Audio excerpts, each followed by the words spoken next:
نو عرض مې دا و چې د لومبي بانګ نه بعد زمونږ احناف اوس په دې باندې دي چې کله د جمعې په ورځ د لومبي بانګ ویلی شو بس د دنیا کارونه به پرېږدي چې د جمعې په ورځ دا بانګ ویلی شي د دې نه بعد ډوډۍ خوړل ګناه دی که زمیندار په پټي کې لګیا دی دا کار کول ګناه دی که دکاندار په دکان کې ناست دی دا کار کول ګناه دی بس بیا دغه وخت کې افضل داري چې بنده را روان شي او جمعات ته راځي بخاری شریف کې حدیث دی حضرت عائشہ رضی الله تعالی عنها فرمایي وایي موږ ته به د جمعې ورځ د دې نه یاده وه د جمعې ورځ موږ ته به دې نه یاده وه چې سار ساخ مال وختي لکه نن سبا د 8-9 بجو ټایم کې وي داسې دوړې به خطي او د لرې لرې نه به خلک را روانو مسجد نبوي ته به مونځ له راتلل وي موږ به یې چې نن د جمعې ورځ د خلک را روان دی لرې لرې نه به خلک راتلل نو صحابو به د جمعې دومره اهتمام کو چې د سار نه به تلل او جومات کې به ناستو اوس هم چې کوم ملګري تللي دي الله دې موږ تاسو بیا بیا بوځي نو په دواړو حرمینو کې که دلته مکه شریفه ده او که مدینه منوره ده نو چې 10 بجو پورې یو سړی لا نه که نه بیا به د روډ د پاسه موس کې بیا جوماتونو کې ځای نه هلته بیا به د روډ د پاسه ولاړې بار ګرمۍ ته به ولاړې سب به ردم ني ځان ته به څه خورې ولې د جمعې په ورځ باندې اوس هم هلته کې دا اهتمام دی په مسجد نبوي کې او په مسجد حرم کې چې خلک سار 8-9 بجې راغلي او جومات کې ناستي جمعات کې ناستي عبادت کوي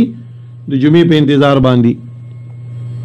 حاصل دا شي چې د جمعې په ورځ باندې وختي جومات ته تلل پکار دي نبی علیہ السلام فرمایي که څوک لومبی جومات ته راغی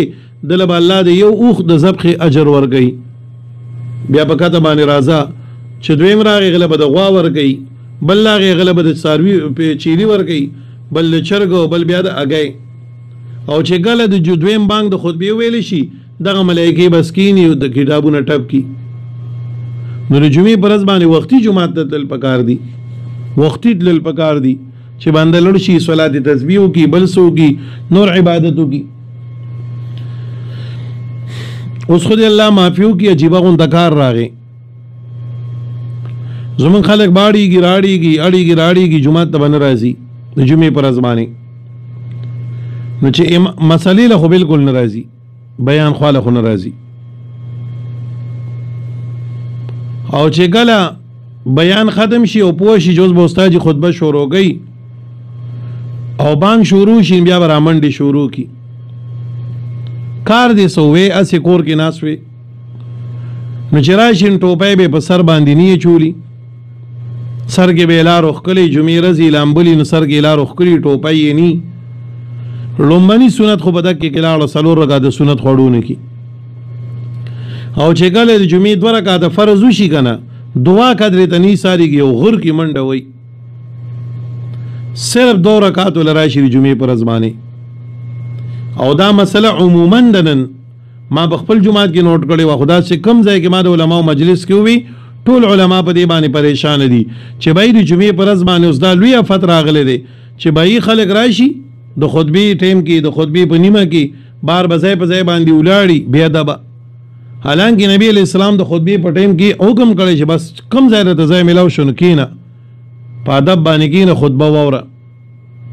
د خطبې په ټیم کې خبرې کولم ناروا دي نه بناسي دا انور تواړيږي راړيږي او خبرې وکړي او چې څنګه سلام وګرځي یو غرب شي منډه بوي سنت خوړو کتاب کې رچاشته نه اوس ما بل اسپا د جمعې په شپه باندې معنی راي کې بیان کو خدمونو نو دا خبره ما وکړه چې بای ور یو خبره یاد لرئ دا مونږ چې کوم طرف ته روان یو کنه چې د جمعې پر ورځ باندې لا سلام څنګه وګرځيږي او بس امام دواله سو مخ راړي نو غر غر غر غر خلک روان شي نو د الویزین واړو پسې مو روان شي نو ما یاد لرئ یو 2-3 کاله بعد به زمونږ دی وړو ته بیا دا پتم نه لګي چې د جمعې پر ورځ باندې دا سنت کولم یو عمل نه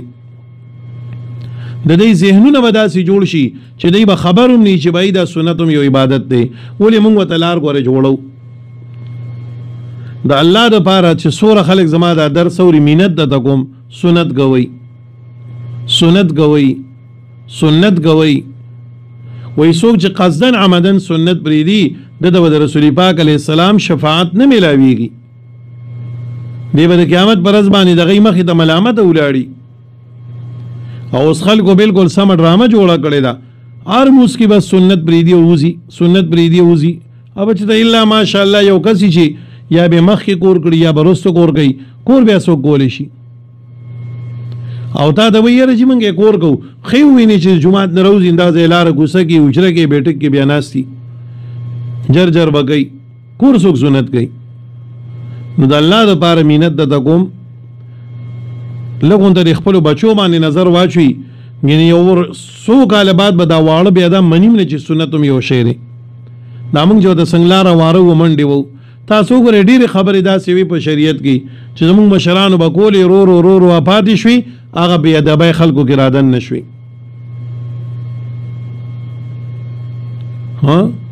نن یو څو کاله مخکې سردور سرچاموز نه منو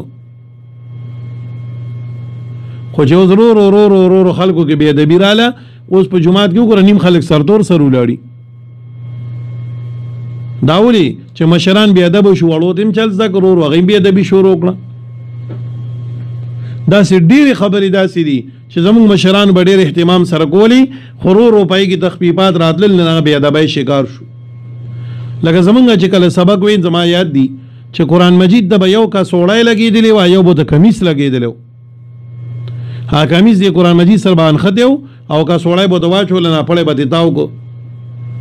رو خلکو کس وړی ختمه کړه بیا کمیس ختم کو اوس قرآن مجید د یو عام کتاب په شان دک شان دي